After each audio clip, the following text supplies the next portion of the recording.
Le grand entretien avec Muriel Turc, qui est co-dirigeante du groupe Caragum. Bonjour Muriel Turc, Bonjour, vous êtes Michel. directrice de l'administratif, du financier et des achats, donc grosse responsabilité dans ce groupe. Oui. Quelle est l'activité de Caragum ?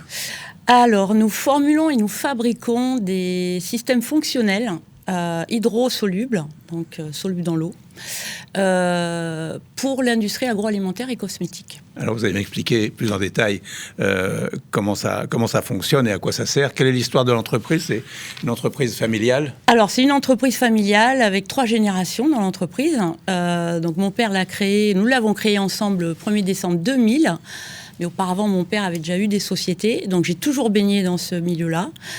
Et ensuite, mon frère nous a rejoints dans l'aventure. Et maintenant, donc, mon père est toujours dans la société. Il a d'ailleurs votre âge. et mon frère, mon fils et ma nièce aussi. Ah, c'est une belle lignée. Que nous sommes en train de former pour la suite. Ouais, je vous demande pas votre parcours, puisque vous avez fait votre vie professionnelle dans... Alors moi, je suis vraiment une autodidacte. Moi, j'ai été au bac, jusqu'au bac. Et ensuite, j'ai tout de suite travaillé avec mon père.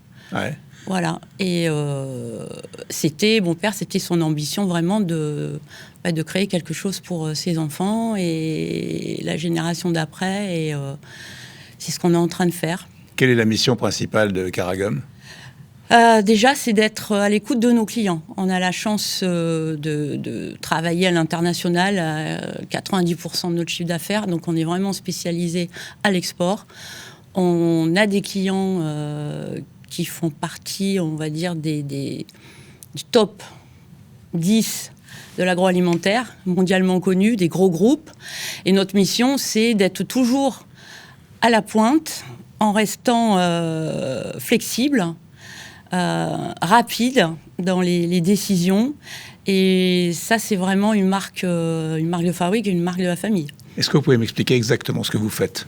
Alors, on achète des matières premières végétales, on les importe, ensuite on les transforme. On formule pour l'agroalimentaire, c'est-à-dire on fait du sur-mesure pour nos clients. Donc on travaille avec des produits qui vont épaissir, qui vont stabiliser. Nous sommes leaders mondial dans la stabilisation des boissons aromatiques, type soda. Et on est vraiment très spécialisé. C'est mon père qui avait créé les formules à l'époque.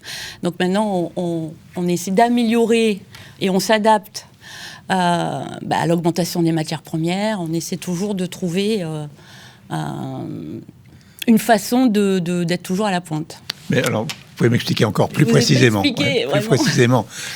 Vous achetez des produits, mais quels produits ? Alors, par exemple, je ne sais pas si je vous dis un nom, vous allez savoir ce que c'est. Par exemple, la gomme goire. La gomme goire, c'est une graine donc, que l'on importe des Indes.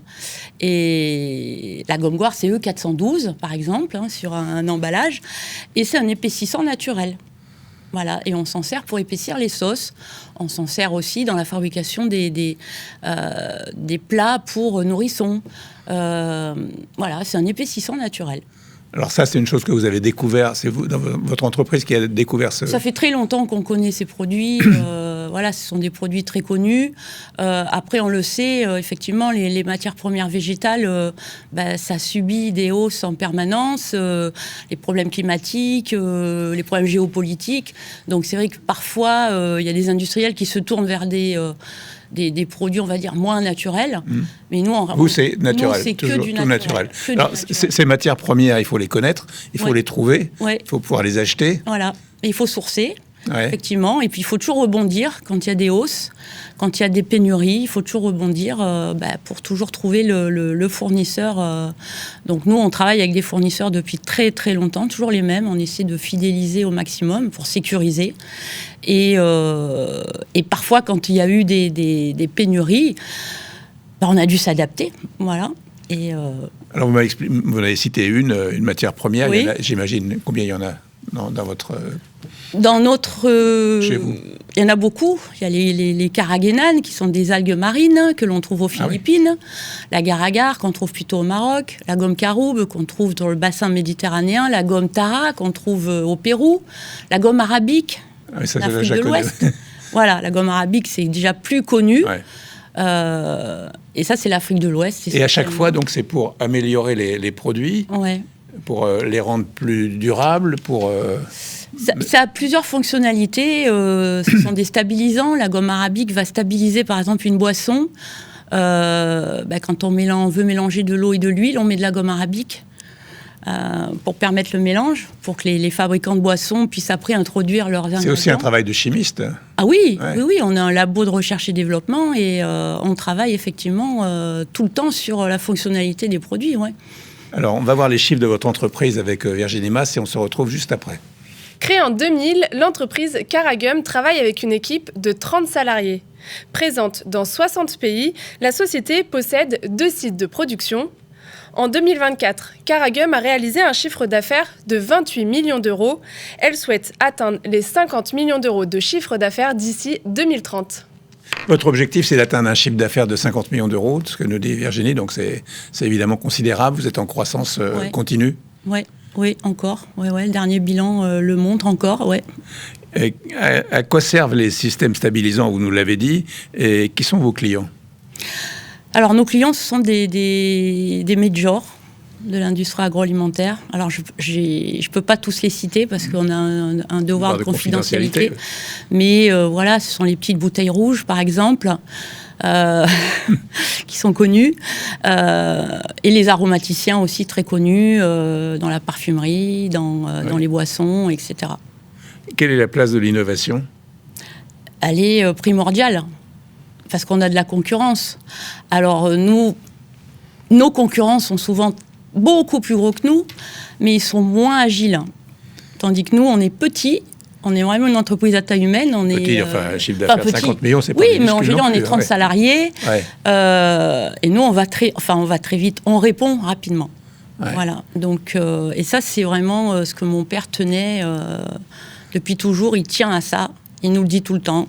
Quand le client demande quelque chose, il ne faut pas mettre 3 semaines à lui répondre, il faut lui répondre tout de suite. Et les clients, vous ne pouvez pas les citer, je peux très bien comprendre, mais ils sont en France et vous en avez en dehors. On en a quelques-uns en France, mais la majorité sont à l'étranger. Ah oui ? Sur les 5 continents, oui.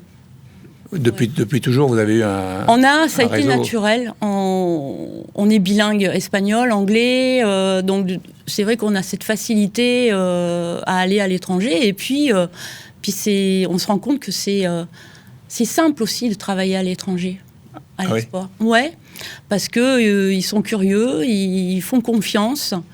Il n'y a pas cette barrière. Voilà, on est petit, donc on ne nous ouvre pas souvent les portes. Alors qu'ailleurs, c'est plus simple. Quelle est votre politique RSE ? Notre politique RSE, on va déjà sur l'économie d'énergie. Donc, on a posé du photovoltaïque. Donc, on autoconsomme à plus de 80%.